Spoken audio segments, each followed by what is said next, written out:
Você está no podcast Academia do Agro, dedicado à competitividade do agronegócio brasileiro, com abordagem de temas que fazem parte do seu cotidiano, trazendo dicas e sugestões para o seu trabalho. Vamos juntos!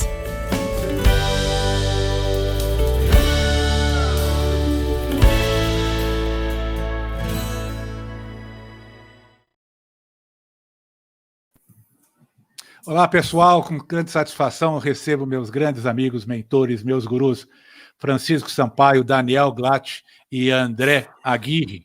E a ideia dessa nossa mesa redonda, nosso bate-papo, é aproveitar esse final de ano de 2020, entrando agora em 2021, e antes de falar em qualquer retrospectiva, vamos talvez abordar com propriedade as perspectivas futuras. E eu não queria me restringir somente a 2021. Como a gente também trabalha com sistema, com prazos intersazonais, a agricultura no respeito ao calendário gregoriano, né? Na verdade, nós temos culturas anuais, perenes, semi-perenes. Então, vamos fazer uma perspectiva para os próximos 10 anos. E eu gostaria de fazer uma pergunta a todos vocês, que colocam inclusive aqui na tela, que é: quais são as grandes transformações que você consegue prever para o agronegócio brasileiro em 10 anos, levando em consideração as mudanças de paradigma trazidas pelo novo normal? E para começar o nosso bate-papo, eu gostaria de convidar o Francisco Sampaio para a sua apresentação e as suas considerações. Olá, Francisco, bem-vindo. Olá, Valdir, olá, Daniel, olá, André Gui. Bom, Valdir, é uma oportunidade bacana da gente estar discutindo esse tema aqui. Essa pergunta é uma pergunta muito ampla, mas eu acho que tem alguns blocos assim que a gente pode dividir com vocês a visão que eu tenho. Eu acho que um primeiro ponto nesses próximos 10 anos é que toda a cadeia produtiva ela vai passar por uma reorganização, até porque o Brasil não pode ser somente um exportador de matéria-prima. A gente precisa agregar cada vez mais valor a essa cadeia, exportando cada vez mais produtos de alto valor agregado. Acho que exportar matéria-prima, a gente já consolidou, né? O Brasil é o maior exportador de soja, o segundo maior exportador de milho e assim por diante. Então, acho que tem muita coisa boa nesse contexto que essa cadeia pode se reorganizar. Olhando um pouco mais para a nossa proximidade do nosso negócio, claro que o grande guarda-chuva hoje do agronegócio brasileiro é essa entrada definitiva da era digital. A era digital ela já está presente entre nós, já é uma realidade, isso está aproximando muito mais as pessoas, a velocidade e a quantidade de informações está muito mais intensa, e isso faz com que a gente seja cada vez mais seletivo.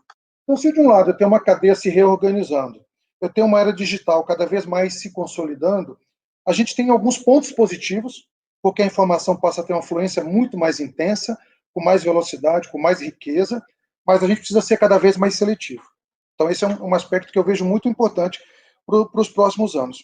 Acho que a biotecnologia também, por mais que ela esteja evoluída, a chegada de novos traits, ela vai nos desafiar para que a gente não cometa os erros que a gente cometeu com a biotecnologia quando ela começou. A exemplo da falta de refúgio, a falta de preservação da tecnologia, da conscientização do uso adequado das regras de preservação dos traits. Então, acho que esse é um grande ponto. Acho que nós, no Brasil, temos um ponto de atenção, que é a questão também da sucessão. A gente observa os agricultores mais velhos passando a propriedade para os mais jovens, e aí você tem uma juventude entrando no agro, essa juventude muito mais ávida por informações, com mais gestão de indicadores, com a visão mais empreendedora. Então, isso vai desafiar quem? Vai desafiar a indústria, né? Para que você tenha uma tecnologia muito mais moderna, uma tecnologia de vanguarda, e nós, do setor de distribuição, nós vamos ter que estar preparados para isso. A gente vai estar lidando mais com a presença feminina na agricultura, a gente tem que estar preparado para uma juventude mais atuante. Então, a forma de fazer negócio, o valor da informação se torna cada vez mais intenso. Agora, uma coisa eu deixo claro, por mais que toda a tecnologia, por mais que toda a era digital se torne presente em nossas vidas e a cadeia se reorganize, eu acho que tem duas coisas que jamais vão sair da pauta. Primeiro, o valor da venda consultiva. As pessoas vão precisar cada vez mais ter visão contextual. Você não pode mais ser um profissional específico de um único segmento, você tem que entender do sistema produtivo, entender a participação de um insumo no processo produtivo e da cadeia produtiva como um todo, entender do barter como uma gestão de risco.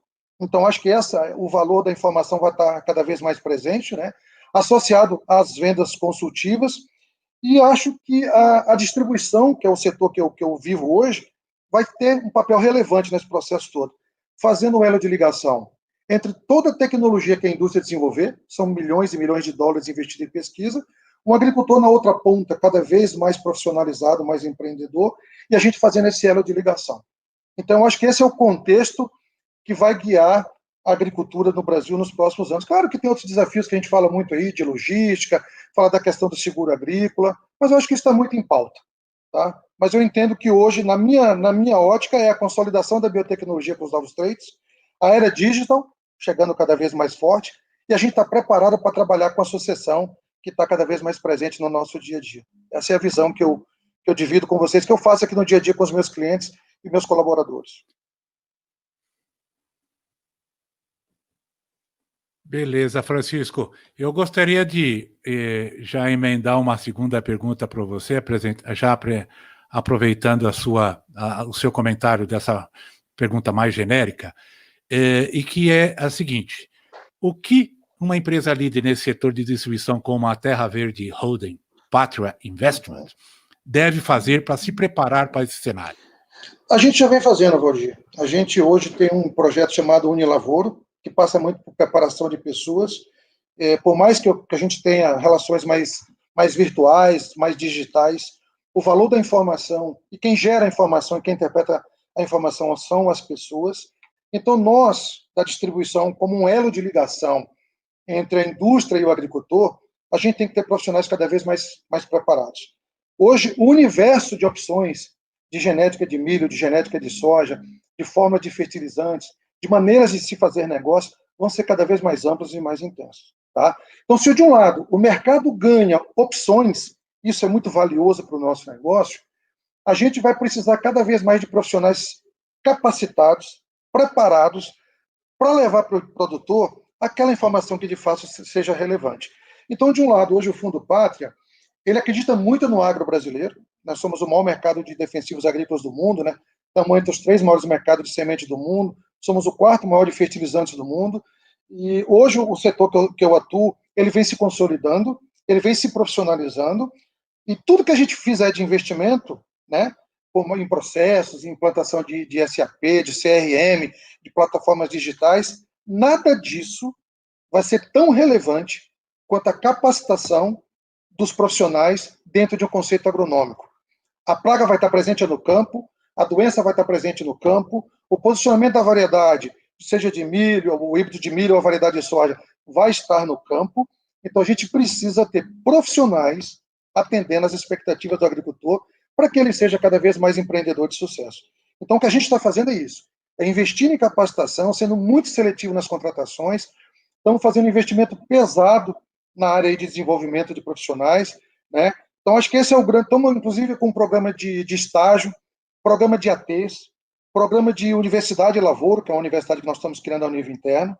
Então, esse é o grande foco nosso hoje. Claro que a parte de negócio, a parte de plataformas, eu acho que isso já está muito consolidado, né? Agora, a parte de capacitação de pessoas, acho que a grande riqueza disso tudo ainda está no ser humano, na venda agronômica, na venda de consultoria. E qual é a diferença da venda do passado para a venda consultiva? É que o vendedor do passado ele tirava pedido. E a venda consultiva é aquele cara que leva a solução, aquele cara que entende de agricultor, né? Então, essa é a visão que a gente está trazendo aqui para essa nova era da distribuição aqui na América Latina, especialmente no Brasil. Vou convidar o André para fazer suas considerações, André. A pergunta inicial que nós fizemos foi: quais são as grandes transformações que você consegue prever aí para o agronegócio brasileiro nos próximos 10 anos? E passo a palavra para ti. Tá bom. Primeiramente, parabéns mais uma vez, Valdir, pela iniciativa, muito interessante poder trazer um pouquinho do conhecimento nosso junto com os colegas aí. Bom, os próximos 10 anos, Valdir, eu acho que a gente teve uma estreia meio dramática nesse ano de pandemia, mas que, para mim, já traçou grande parte do que vai acontecer nesses próximos 10 anos, tá? Então, é muita coisa que a gente poderia considerar como fatores extras que têm pouco peso na área de assistência, isso foi cortado, né? O produtor, ele está mais direto, um uso muito intenso das ferramentas de comunicação de celular, né? Foi mencionado sobre a agricultura digital, nós já vivemos a agricultura digital, tem previsão climatológica muito assertiva, está sendo usada no dia a dia de produtor, desde uma aplicação. Então, isso não vai mudar nos próximos anos. O produtor precisa fazer uma rentabilidade entre 2 lavouras no ano. Isso aí já entendeu que é um sistema só. Então, a parte de informação hoje, diferente do que aconteceu na Pioneer, que nós éramos um agente de informação, hoje eu acredito que na parte de consultoria, na parte de treinamento, nós ajudamos a pôr vírgula nas frases. Então, aqui se devemos fazer cobertura no milho até tal data, vírgula, aí em solo arenoso nessa região tem que ser diferente.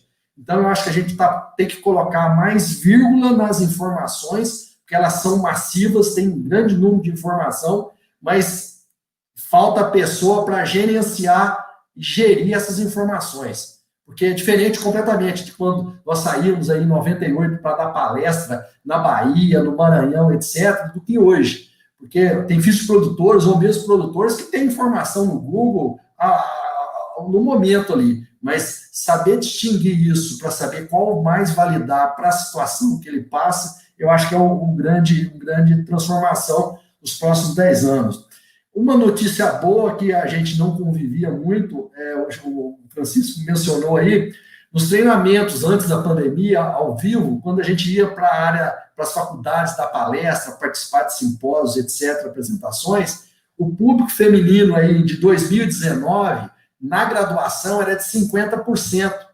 Na minha época, de 84 formandos, eram 8 mulheres, né? Isso em 92. Hoje, 50%. A hora que a gente vai dar uma palestra, que tem o pessoal de pós-graduação, nós temos 70% de mulheres. Então, e hoje a gente já convive com vendedoras de semente, que, por uma grande satisfação nossa, são extremamente eficientes profissionalmente, certo? Então, essa é a notícia que vai transcorrer, colaborando com o que o Chico falou, que vão ter muito mais mulheres, isso vai dar um caminho diferente do que a gente tinha, um processo mais de rusticidade, vamos assim dizer, e fica muito legal, vencendo preconceitos que até então a gente tinha vivido com frequência, né? Então é muito bom essa parte. Então, a digitalização está aí, hoje as recomendações, né, são tudo por WhatsApp, a gente tinha papéis, tinha contato com o produtor, contato com outros, a gente não vê isso.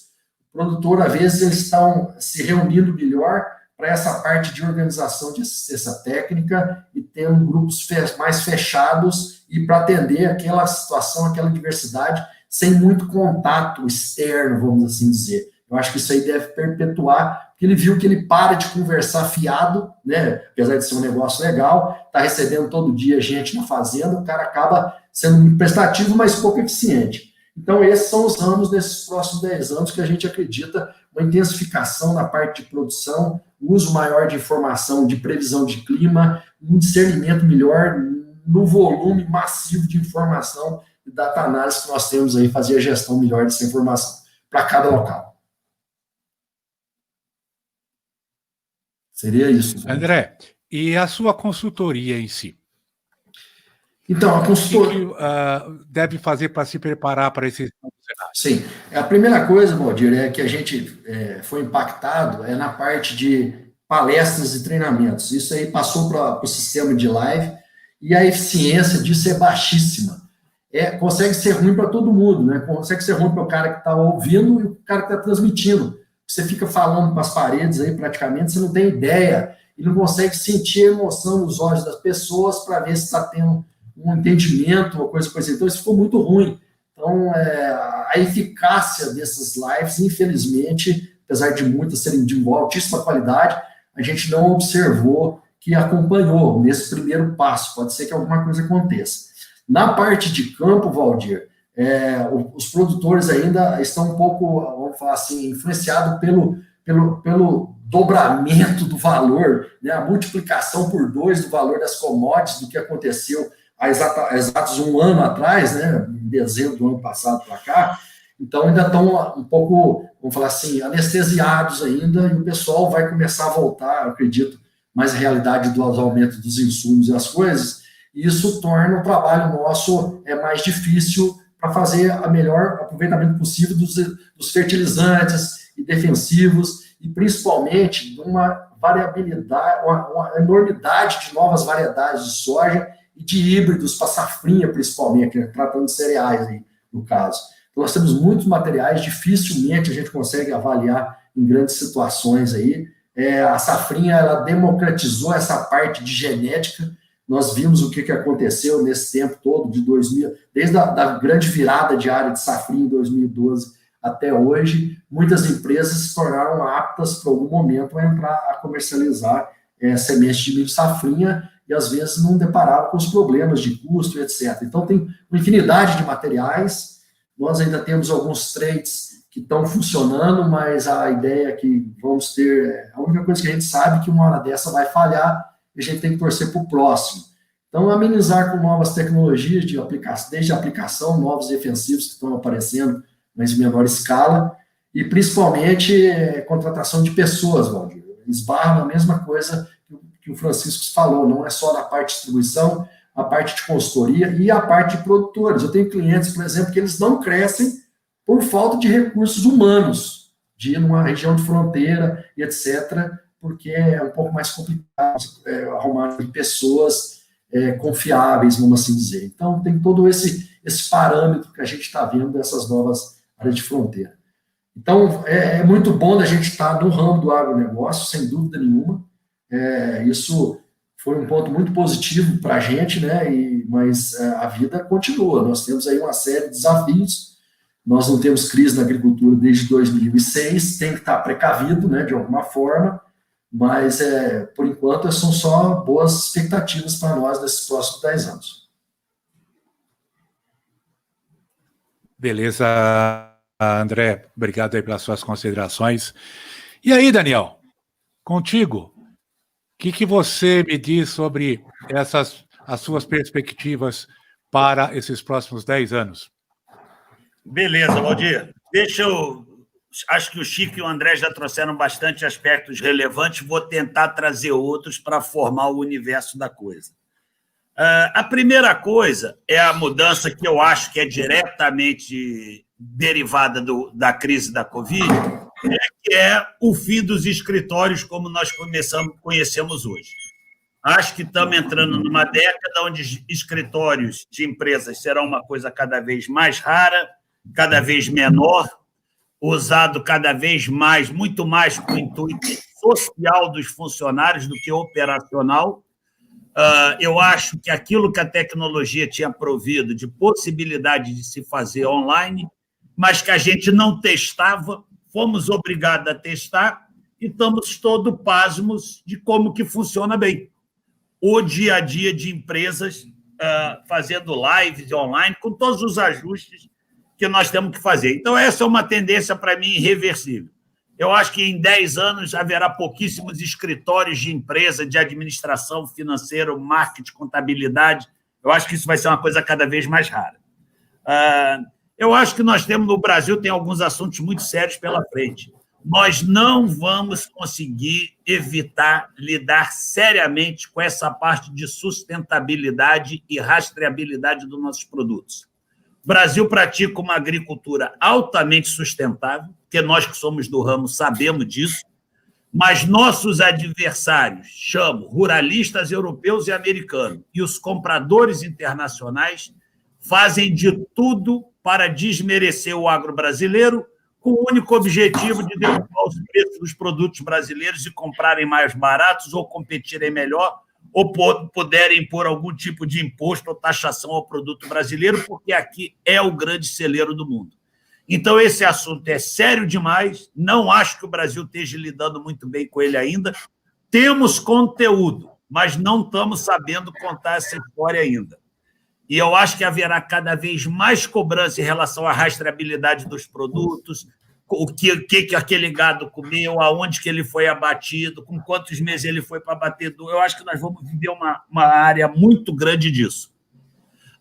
Existe uma outra grande área que já começou nos Estados Unidos e que aqui no Brasil está caindo de maduro, porque nós somos bons nisso, que é a área relativa a créditos de carbono. Eu acho que o crédito de carbono é um assunto cada vez mais sério. Nos Estados Unidos já há agricultores fazendo isso. E crédito de carbono é o seguinte, meu amigo: cada vez que a gente planta um milheto e incorpora, é crédito de carbono. Cada vez que eu planto ILF, que eu boto florestas, eucaliptos no meio de pastos, créditos de carbono. O Brasil, pela nossa prática de plantio direto, nós temos muitas possibilidades com isso. Só que isso é um sistema burocrático, que vai ter que ter auditorias, vai ter que ter sistemas, mas é uma grande área que nós vamos ouvir falar no futuro e eu acho que todos nós temos que estar ligados.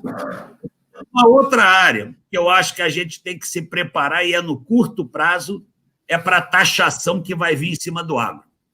Com certeza vai chegar impostos e taxações em cima do agro, e é para logo, na minha opinião. Obviamente que como produtor eu não quero, como empresário do agro eu não quero. Minha impressão é que é inevitável. Num país que, com muitas coisas dando errado, o agro está dando certo demais. E com os preços atuais, o agro está dando muito certo e, vamos ser honestos, muita rentabilidade. E eu acho que os nossos governantes não vão deixar passar esse branco. O Dória já fez a porcaria dele em São Paulo. Eu, infelizmente, tenho medo, que eu acho que nós vamos ver isso sendo feito em mais situações.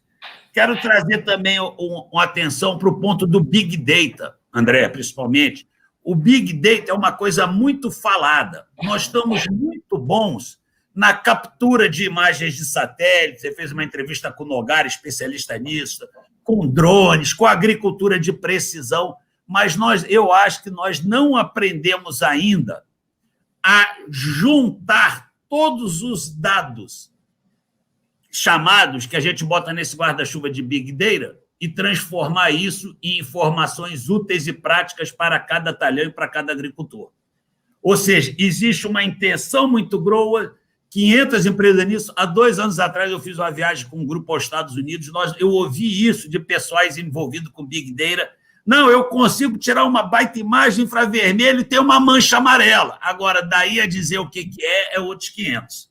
Então, eu acho que existe uma área muito grande de se percorrer nessa história do Big Data para essas coisas tipo Farmville da Bayer, aquele outro que a Corteva Granular, que a Corteva tem. Até isso realmente virar uma ferramenta que faça uma grande diferença para o agricultor.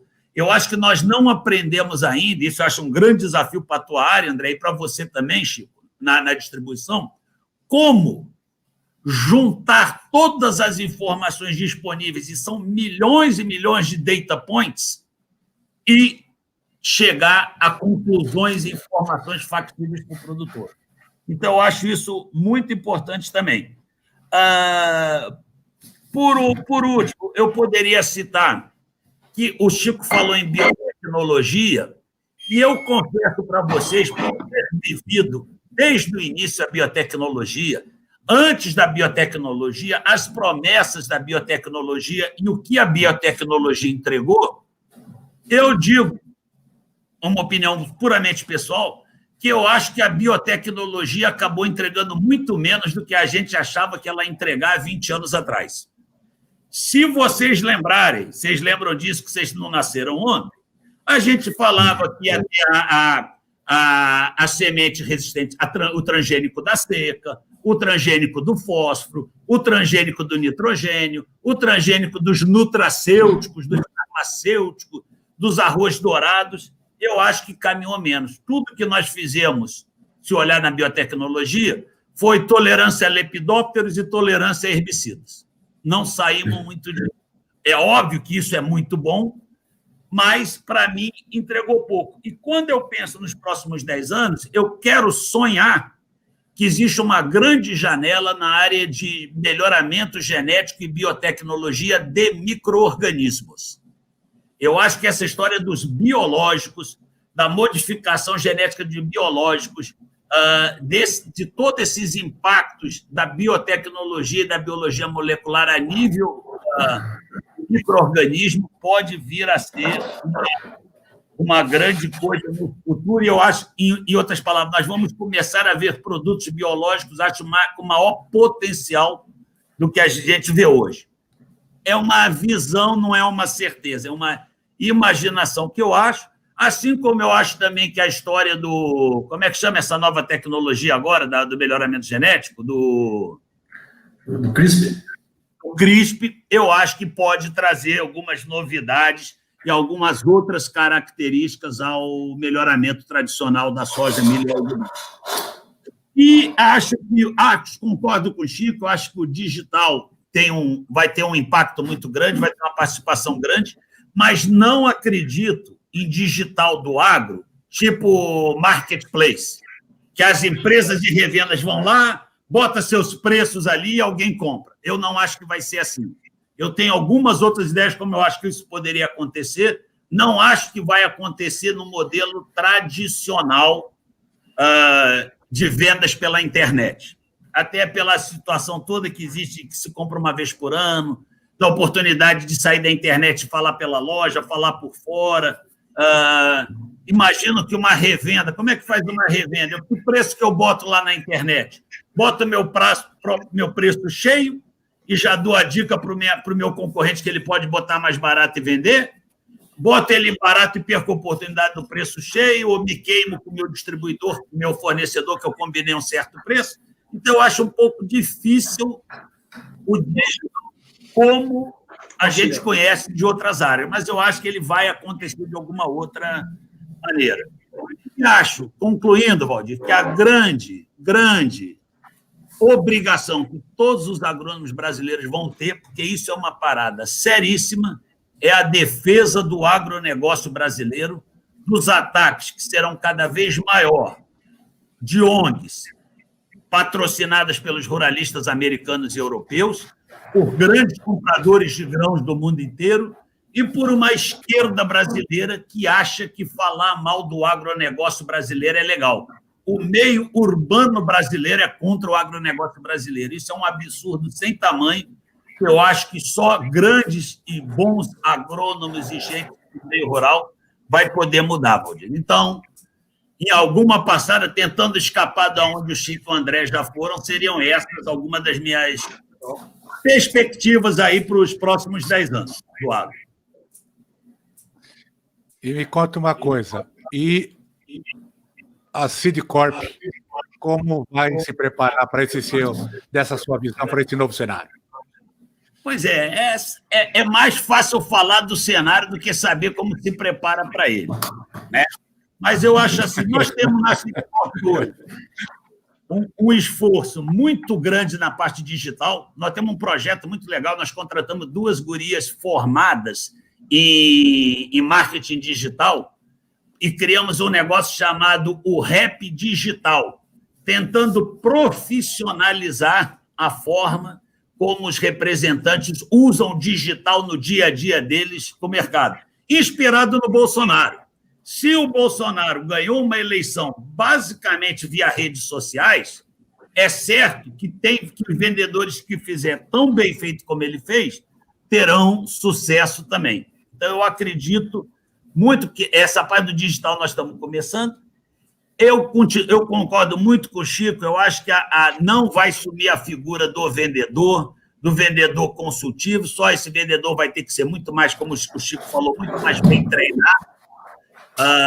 Nós vamos ter que ser muito mais eficientes nos nossos contatos e nas nossas visitas.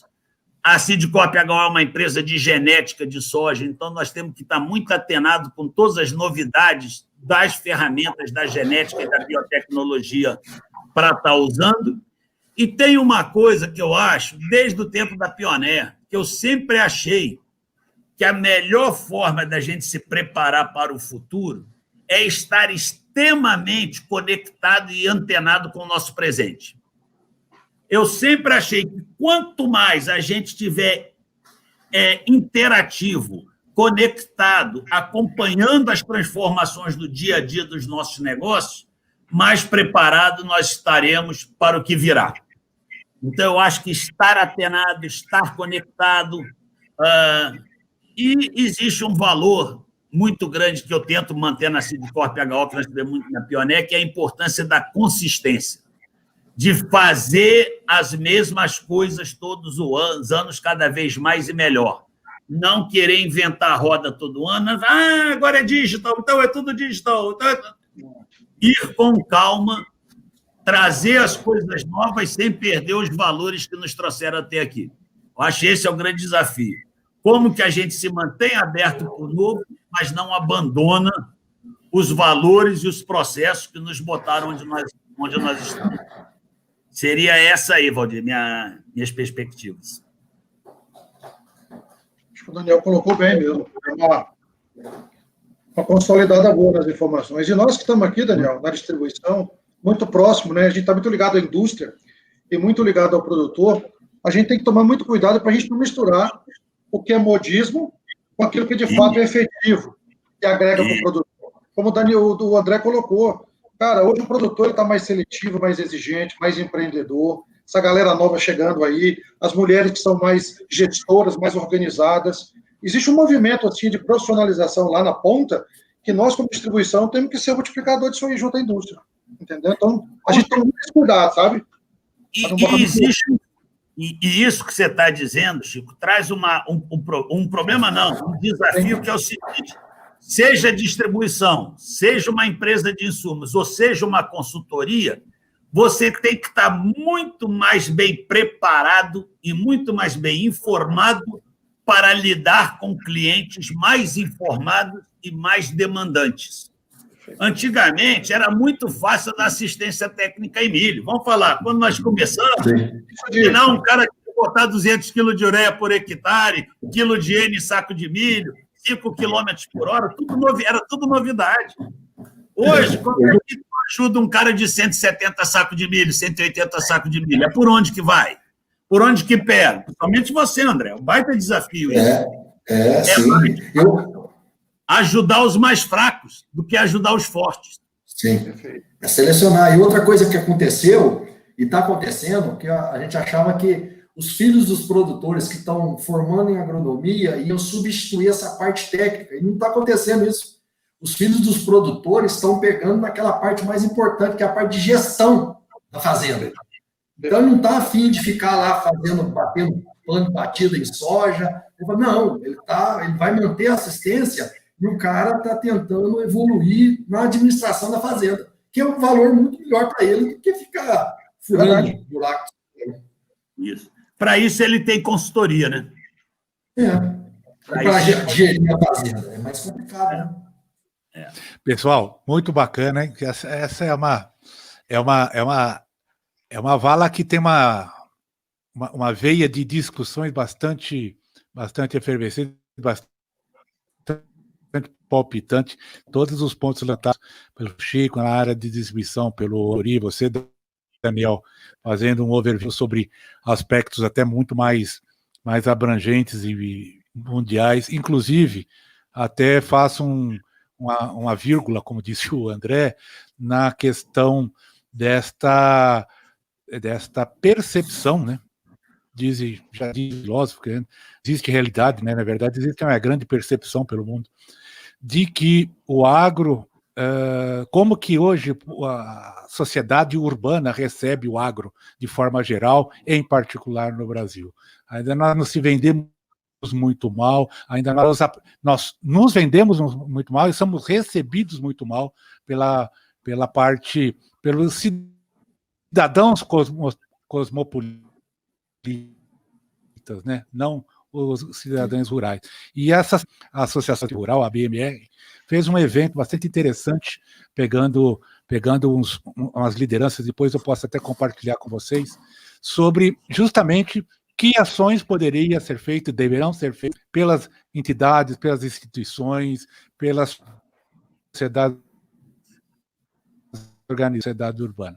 Porque o massacre é muito grande, as pauladas é muito grande, essas questões de ONGs que se organizam, sempre um viés muito mais prático para a população urbana do que para a área rural, né? Nós somos sempre o bandido bandido, né, da história, né, o índio da história, não somos o mocinho da história. Então, bastante interessante, bastante pontual e realmente preocupante, realmente preocupante. Outros temas, inclusive, convido vocês, está entrando amanhã no ar, um colega meu, inclusive, moramos juntos na República, lá em Piracicaba. Hoje ele é um dos doutores, uma das pessoas bastante capacitadas na questão do meio ambiente. Ele é o Sérgio Pompeia. E ele fala muito sobre essa questão de sustentabilidade, a importância do meio ambiente, as ações que podem ser feitas para fortalecer, né, o papel do agro nesse contexto. E aí eu convido vocês, até porque ele tem alguns órgãos trabalhando bastante forte nesse aspecto. Gente, parece que não, mas já estamos aí com o andar da carruagem bem adiantado, e eu queria colocar mais uma pergunta a vocês três, aproveitando essa rara oportunidade, de que projeto cada um de vocês gostaria de fazer, mas ainda não começou? Curto e grosso. Fiquem à vontade para quem quiser começar. Quer começar, Daniel? Posso começar? Fala, André. Uma das coisas mais interessantes, às vezes até para trazer um canal de tecnologia, que a gente sabe que tecnologia e evolução e investimento é nos Estados Unidos, né? O projeto, que eu nem comecei ainda, mas seria trabalhar alguma coisa de consultoria nos Estados Unidos. A gente sabe bem que o agrônomo brasileiro ele é muito diversificado, né? Ele é bem polivalente em relação aos colegas nossos que nós trabalhamos nos Estados Unidos, e às vezes fazer um projeto desse, né, para entender melhor e também poder trazer alguma coisa boa de lá para cá e daqui para lá. Seria alguma coisa nesse sentido, nos próximos 5 anos. Eu tenho um sonho. Posso falar, Daniel, rapidinho? Beleza. Fala, Chico. Eu tenho um sonho. Eu tenho um sonho de propor não sei se uma revolução, acho que é uma palavra muito forte, mas uma revisão em toda a grade de matérias da Universidade de Agronomia do Brasil. Porque a gente faz um processo seletivo aqui para estagiário, para TES e assim por diante, e eu fico muito impressionado como o conhecimento do agronegócio é deficitário nas universidades do Brasil. Esse ano eu fiz um processo seletivo aqui e coloquei 5 perguntas relacionadas ao agronegócio. Quem é o maior exportador de soja do mundo? Em que posição o Brasil está na exportação de milho do mundo? Qual que é a posição do Brasil em exportação do complexo de carne? Essas perguntas assim, bem básicas. Pessoal, o índice de assertividade de um universo de mais ou menos ali 80, 90 candidatos não chegou a 20%. Então, o que a gente está dizendo? A gente está dizendo aqui o seguinte, que a gente tem uma indústria cada vez mais tecnológica, uma era digital cada vez mais presente, um agricultor cada vez mais empreendedor, o agro brasileiro representando cada vez mais um pilar de sustentação da economia brasileira. Quer dizer, a gente vai demandar um profissional cada vez mais preparado que tem que vir das universidades. Agora, você tem agronomia, acho que tem agronomia noturna, agronomia à distância, e aí você não tem na universidade brasileira uma cadeira para falar do agronegócio. O profissional sair da universidade sabendo o que é uma gestão, está entendendo? Ele saber o que é um barter, saber o que é uma precificação de uma commodity, saber tudo isso que o Daniel colocou aqui de rastreabilidade, de crédito de carbono. Então, acho que a gente sai da faculdade com esse gap. Então, se eu fosse realizar um projeto hoje, não que eu queira ser ministro da Agricultura ou da Educação, nada disso, mas eu gostaria de dar essa contribuição. Eu acho que toda a cadeia da Universidade Brasileira de Agronomia precisa ser revista. Eu acho que esse é meu grande sonho. Eu queria dar essa contribuição. Acho que talvez os colegas... Hein, Chico? Essa lembrança da formação acadêmica hoje é realmente outra vala que merece um estudo, uma discussão muito mais profunda, porque virou que nem farmácia, né, cara? Cada esquina hoje tem um curso de agronomia, EAD, à distância, custo R$ 169 parcelado em 12 vezes. Não é pela questão de valor, mas é a questão de realmente de capacitação adequada, né? Para um mundo atual cada vez mais exigente de boas informações, de boa capacitação. Daniel, contigo. Só um pontinho, Roger, só um pontinho aqui para não perder. Pode, é por isso que quando a gente gente tem expectativas quando vem o ministro da Agricultura, a gente fica sempre com uma expectativa. Será que vai vir um cara do agro mesmo, uma pessoa do agro? Mas quando a gente fala do agro, é alguém que conhece a porteira para dentro, a porteira para fora, a cadeia produtiva, tudo isso que nós falamos aqui. Então, eu acho que começa lá na faculdade. Acho que a faculdade precisaria, eu gostaria de dar essa contribuição. Muito bacana. Junto com os colegas, obviamente, né? Logicamente. Grande Daniel, contigo. Que projeto que você gostaria de fazer, mas ainda não começou? Valdir, eu tenho um latente aqui, que é desse assunto que nós já falamos, até pelo fato de eu, como você, ter origens urbanas e tenho parentes e amigos no Rio de Janeiro, e realmente é assustador a visão que essas pessoas têm do agronegócio, que eu não estou falando de molequinho, não, estou falando de médicos, advogados, engenheiros, psicanalistas, que olham para o agro, mas com informações tão erradas, mas tão absurdamente erradas. Então, eu queria fazer um projeto, no passado eu diria que é um livro, agora eu acho que é um YouTube, é uma série, é um canal de YouTube, que fosse tudo que você não sabe sobre agricultura, agronegócio e produção de alimentos, voltado para o público urbano. Tudo. Para eles entenderem, gente, o mundo produz 6, 7 bilhões de toneladas por ano. É o mesmo que demanda. Produção de alimento é um avião no voo. Que brincadeira é essa de dizer que eu quero comida sem agrotóxico? Vamos passar 1 ano sem botar agrotóxico na comida? Acaba o mundo. De crise de fome, de preço de alimentos, entendeu? Então, eu acho assim, era isso que eu queria fazer. Eu tenho muito material, sou estudioso do assunto e já escrevi vários artigos sobre isso. Isso era um projeto que eu queria fazer, de realmente uma série de capítulos mostrando o que é um transgênico, o que é um defensivo agrícola, o que é a agricultura no Cerrado brasileiro, onde nós transformamos solos ruins em solos bons, que é o diferente da agricultura do mundo inteiro, que só se pratica nas terras de alta fertilidade. O que é 2 safras por ano? Entendeu? O que é nossos sistemas de plantio direto? O que é um ILPF? Então, eu acho que o que é o Brasil? Nós somos o único país do mundo com reservas florestais nas propriedades privadas. Eu produzo soja deixando 40% da minha propriedade em mata nativa. A minha soja tem que ser vista como mais sustentável que a do americano de Iowa, que não tem 2 árvores na fazenda dele inteira. Então, eu gostaria muito de fazer esse projeto. Esse é o projeto que eu não fiz ainda, que eu espero que Deus me dê saúde e força para eu fazer. Seria isso aí. Bom. E tem uma outra coisa... Daniel, eu vou te ajudar nisso daí. Eu vou te dar um desafio nesse seu projeto, e ao Chico também. Tá? E o André também está empenhado. Por que não usar o nosso canal do podcast, que é nada mais do que um braço e que se transforma em blog, e que se transforma em internet, se transforma no mundo, tá? E fazer uma série do que você disse aí, vamos fazer alguns episódios, certo? Focados nessa vender o mundo agro para o urbano. Chico, vendermos a formação acadêmica, fazemos um trabalho nesse sentido, e eu me coloco à disposição de colocar o podcast, abrimos um outro podcast, é de menos, não é a questão de ser a Academia do Agro, mas fazer um canal de comunicação para a gente adentrar nesse meio. É assim que funciona, tá? Tem que meter a cunha primeiro para depois dar as marteladas, né? E esse assunto que vocês estão comentando são todos...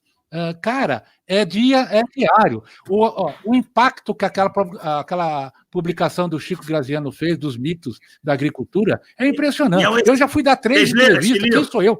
Em rádio, para falar de mito. Esse é um livro excelente. Recomendando ele, né, cara? Excelente, do Chico e do Décio Gazzoni, excelente. Exatamente. Então, tem esse tipo de coisa, coloca à disposição o canal, viu, Daniel, para que o seu projeto comece a se realizar. Por que não vamos fazer uma série? Pega aí um por mês, a gente faz um bate-papo 1 por mês, define os tópicos e vamos pôr para rodar nesse mercado. Isso vai chamar muito adepto. Eu sou paciente de fazer. Vocês querem ver um exemplo? Uma coisa que eu uso com meus familiares, que são todos ambientalistas contra o agro, lá no Rio. Olha, por exemplo, todo mundo ali é contra transgênico. Não tem a menor ideia do que se trata, não sabe o que é, como foi feito, mas estão absolutamente contra. Entendeu? Só que eu não sei se vocês repararam e já concluíram que as vacinas da Pfizer e da Moderna têm rigorosamente os mesmos princípios da transgenia. Sim. A diferença é que, em vez de você inserir um pedaço de DNA, é um RNA mensageiro. Que manda... mas entende? Não é, André? Não é igual, mas o princípio é o mesmo. É a mesma coisa. Aí, esse povo que é totalmente contra o transgênico, porque o Bolsonaro fala mal das vacinas e eles são contra o Bolsonaro, então eles são super a favor das vacinas. Aí eu falo é igual aos transgênicos. E aí fica por isso mesmo, porque eles não sabem o que querem, não perguntam, mandam eu tomar banho e fica por isso mesmo. Mas é um exemplo do que tem por aí. Nós temos, no momento das nossas vacinas, tem o mesmo do transgênico, que as pessoas são absolutamente contra os transgênicos, mas absolutamente favoráveis às vacinas da Pfizer. Que eu também sou, óbvio, né? Não sou contra, não sou totalmente favorável, mas é engraçado que, e ao mesmo tempo, por essa porcaria de situação política que vivemos hoje, nós temos agrônomos técnicos formados discutindo se vacina é perigoso ou não. Então, o problema não é o assunto, Daniel, é quem fala. O problema é quem fala. Aí vira político o negócio. Esse é o problema. Mas não vamos entrar nessa. Deixa fora dessa. Outra. Mas então, ó, tá colocada a semente aí. Eu sou parceiro. Vamos montar uma série aí, vamos tocar o pau. Beleza. E vou deixar até, por último, aqui tinha hora para começar, não tem hora para terminar. Então, vamos lá. Eu teria uma última pergunta para vocês, mas eu gostaria de mostrar 3 lâminas aqui, só para ilustrar essa pergunta que eu vou deixar para o final. Que é a seguinte. Deixa eu me achar aqui primeiro. Tá bom, aqui. Eu já achei aqui. Vocês me dizem aí se vocês... Olha, vocês estão aí, né? Nós estão me vendo aí? Sim. A lâmina ainda não. Alô? E lâmina... Oi? Vocês viram essa tela que eu pus aí ou não? Não, agora está entrando. Estão me ouvindo? Peraí, então vamos ver lá. Espera um pouquinho, só aqui. O sistema é lento aqui. Peraí. Peraí. Aqui, peraí. Muita hora nessa calma, por favor. Isso aqui nós já passamos. Tá? Aqui. Bom, moçada, em todos os episódios que nós fizemos no podcast Academia do Agro, como vocês sabem, já informei também, há um site que eu desenvolvi, onde todos esses episódios estão ali gravados, estão lá postados para quem quiser ali acessar. Tem o descritivo, tem o contato de cada um que deu a entrevista, etc. Porém, eu sempre tenho colocado ali uma recomendação de livros, feito algumas sugestões. E esse ano de 2020, eu recomendei algumas coisas. Por exemplo, no mês de maio, esses livros foram recomendados. Todos eles fruto do aprendizado que eu tive junto às entrevistas, tanto com vocês, como tantos outros companheiros. Então, na verdade, para mim, o podcast é uma troca. A gente vai crescendo, aprendendo junto, recordando junto, pegando os bons insights para contribuir com os demais, como nós estamos fazendo hoje. Então, esses livros, por exemplo, Buda, A Pedra do Reino, do Ariano Suassuna, Augusto Cury, maior líder da história, A Grande Travessia, de Piers Buck, todos esses livros eu tive a oportunidade de ler. Eu peguei como hábito fazer isso também, e tudo frutos das entrevistas que estamos feitos. O Daniel, mais esperto que o diabo, eu me inspirei em você, do Napoleão Show. Tá? Então, só para ilustrar da nossa conversa, do nosso bate-papo, eu cheguei nesse material muito interessante. E aí tem outros materiais, como Luiz Fernando Veríssimo, Mindset, um livro muito interessante, recomendo aí para quem possa ter interesse aí de como usar o psicológico aí, né, na questão de galgar sucesso e evitar fracassos. A questão aí do Warren Beach, foi uma entrevista que eu fiz com o pessoal de mercado. O Gestor Eficaz, esse é um clássico, né, do Peter Drucker. Todos esses livros aqui eu tenho recomendado, olha. Chamado da Tribo, Daniel, muito bom. Se você não leu ainda, Mário Vargas Llosa. Não Esse conheço. daqui é a área da distribuição, do agrodistribuidor, é o pessoal lá da... Max Strat, lá do... Matheus Consoli. Do Matheus Consoli, exatamente. Agricultura de precisão, uma dica lá do Nogara. Napoleão Hill, outra vez aqui, com a Lei do Triunfo. Ele não tem só mais esperto que o diabo, ele também tem outras como alcançar o sucesso. Esse trabalho aqui, muito bonito também, ó, do Milton Young, que ele escreveu o Jornalismo do Rádio, ele vendendo o rádio como ferramenta de expressão, um negócio muito bacana também. Aqui outros já de conhecimento, né, que nem a liderança de Dale Carnegie, o foco de Daniel Goleman, que é o pai aí da inteligência emocional, né? Capitalismo consciente, muito bom também. E por último aqui, não tão por último, a agroindústria, nutrição de plantas, bem interessante esse material. E por último,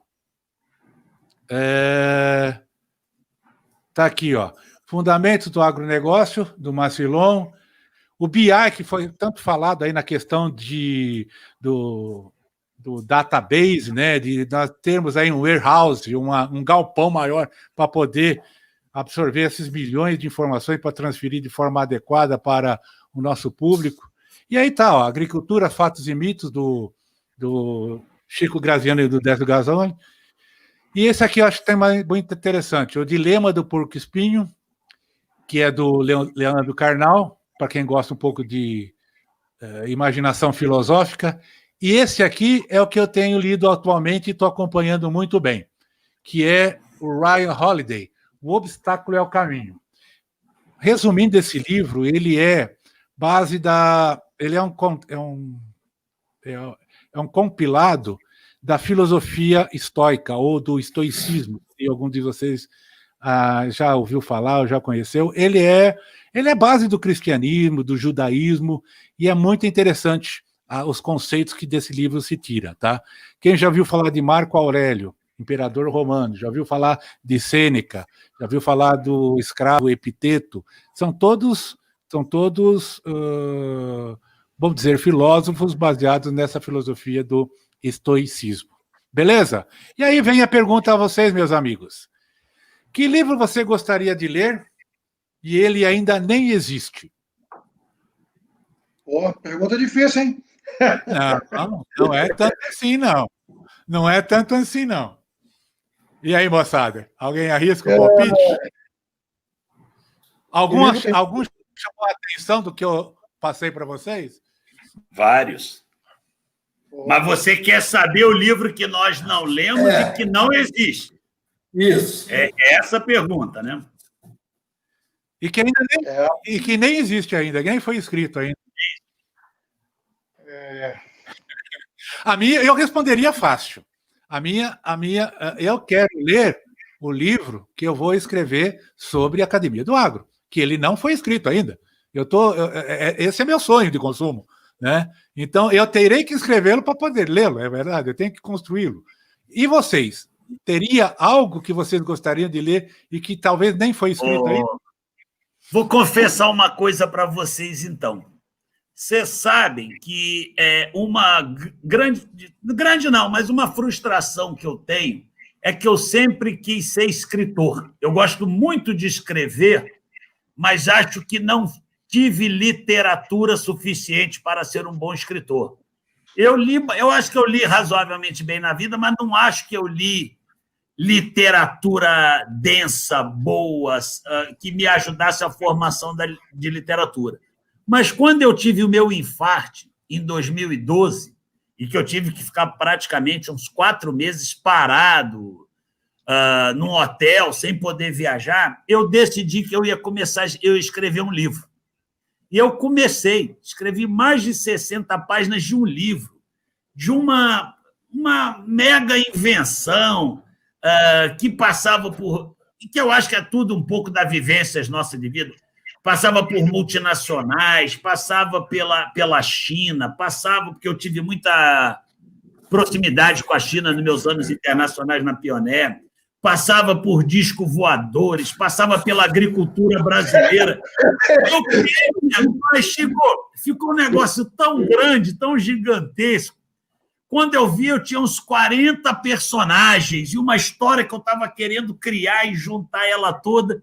Só que quando eu comecei a mostrar pequenos pedaços para pessoas próximas a mim, realmente a recepção não foi a melhor. As críticas eram severas. Minha mãe, grandes amigos meus, minha mulher. Aí eu parei, eu falei, não vou mexer com isso, eu não tenho capacidade para isso. Mas eu queria ler o livro que eu achava que eu poderia escrever, mas acho que não posso. E que era um romance. Era um romance, uma aventura que envolve basicamente as experiências de vida que eu tive. Fica aí a... Quando vocês fizerem entrevista comigo, eu comentei sobre essa questão do livro, né? Você lembra que eu fiz uma passagem sobre isso? E você sabe que isso é muito presente em todos nós. Essa sua experiência, tenho certeza que está na mente de todos nós, de todos eles. Você, inclusive, tirou ele da gaveta. Você começou a escrevê-lo, só que, por outro motivo, você parou, mas está quase pronto. Está quase pronto.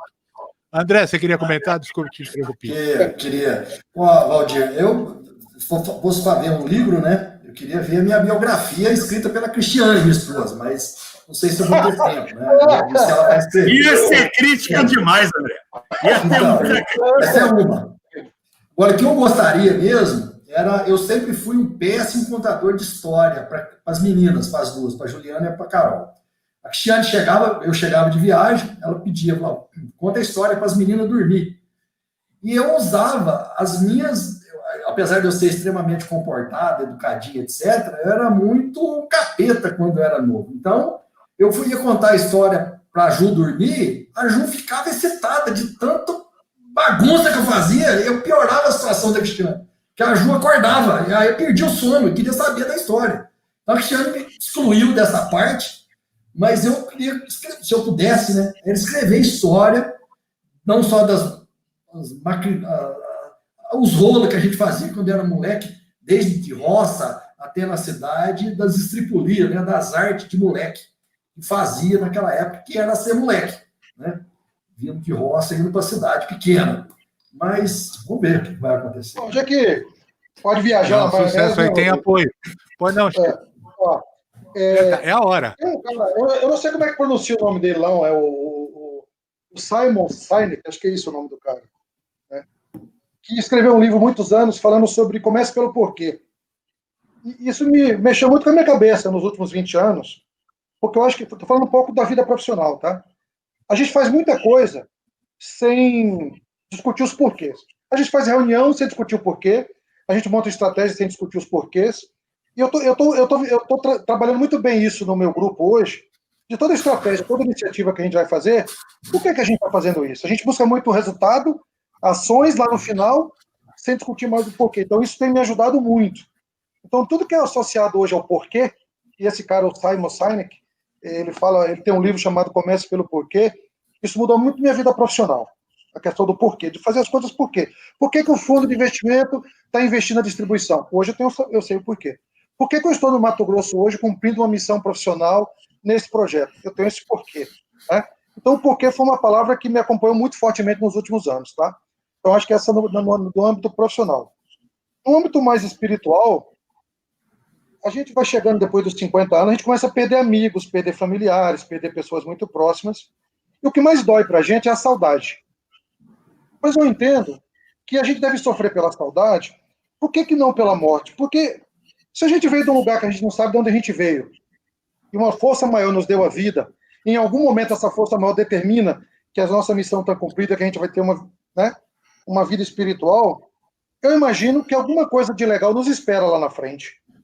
Então, esse mistério da morte é uma coisa que pira muito a minha cabeça, mas eu estou com uma filosofia muito interessante, que agora é o seguinte: primeiro, quando algum amigo meu pede um parente, eu falo assim, ó, sofra pela saudade e não pela morte. Porque às vezes a pessoa junta as duas coisas e dói muito. Dói muito você sofrer pela morte e pela saudade. Então hoje, eu ouvi isso de um amigo meu quando minha mãe faleceu, ele falou, ó, sofra pela saudade e não pela morte. Isso tem me ajudado bastante. E sobre a morte, a transformação, a passagem, eu penso o seguinte, pô, Deus me deu a vida, em algum momento ele vai achar que eu cumpri minha missão e que eu vou ter que ter uma vida mais espiritual. Eu tenho certeza que lá deve ter coisas boas também, entende? Então isso tem me dado um pouco mais de razão, de entendimento de todas essas perdas, de todas essas passagens, ainda mais em 2021 e 2020, né? Todo mundo aqui perdeu muita gente, o amigo, o conhecido, o próximo, o ídolo, o colega de trabalho, o familiar, vizinho, enfim. Então, assim, o porquê na vida profissional tem me ajudado muito. Eu estou trabalhando muito fortemente os porquês, e esse Simon Sinek aí é um cara que eu recomendo. E o entendimento da aceitação da morte como uma passagem para alguma coisa que vai ser positiva lá depois, cara. Porque a gente veio de um lugar que a gente não sabe. Então, se eu vim de um lugar que Deus me deu a vida, eu vivo uma vida feliz, saudável, bem-sucedida e tudo mais, eu acho que lá vai ser legal também. Agora, vai doer a saudade. Vai doer a saudade, a dúvida, a expectativa, as inseguranças, entendeu? É um pouco assim eu queria entender um pouco desse livro. Eu tento achar alguns filmes aí, assisto muito filme do Divaldo Franco, do Chico Xavier, não é fácil encontrar essa resposta, mas o que tem me confortado são as orações, entendeu? As orações têm me ajudado bastante, porque em 2020 eu perdi muita gente próxima a mim, da minha família, muita gente, entre amigos, colaboradores e assim por diante, entendeu? Então acho que essa é a minha sensação de 2020. É difícil achar um livro, né? Do porquê tem, né? Esse livro aqui. Chico, eu ganhei esse livro aqui presente. André, Daniel, obrigado por essa oportunidade. É sempre uma grande satisfação a gente se reunir, trocar umas ideias, papo, e inclusive de uma maneira bastante descontraída, de uma maneira bastante informal, mas assim, tangenciando assuntos sérios, discussões e pontos bastante interessantes, com certeza vai servir de reflexão para os nossos ouvintes, para a nossa audiência, para aqueles que nos acompanham. Eu gostaria de aqui agradecer a cada um de vocês pela disponibilidade, pelo tempo despendido, já colocando novamente à disposição esse espaço da Academia do Agro, do podcast, como também de outras iniciativas que vocês tenham, como já compartilhei com o Daniel, também com o Chico, estamos juntos, né, como diz a frase. Obrigado, bom descanso a todos aí, um bom 2021 para vocês e até mais. Valeu, beleza, obrigado. Valeu. Feliz 2021, um abraço, pessoal. Valeu. A Academia do Agro é o podcast semanal dedicado à competitividade do agronegócio brasileiro, com abordagens de temas, histórias que fazem parte do seu cotidiano. Se vocês gostaram, avaliem o nosso podcast com 5 estrelas. Ficaremos muito honrados. Nosso próximo episódio será incrível. Aguardamos vocês na próxima semana. Até lá!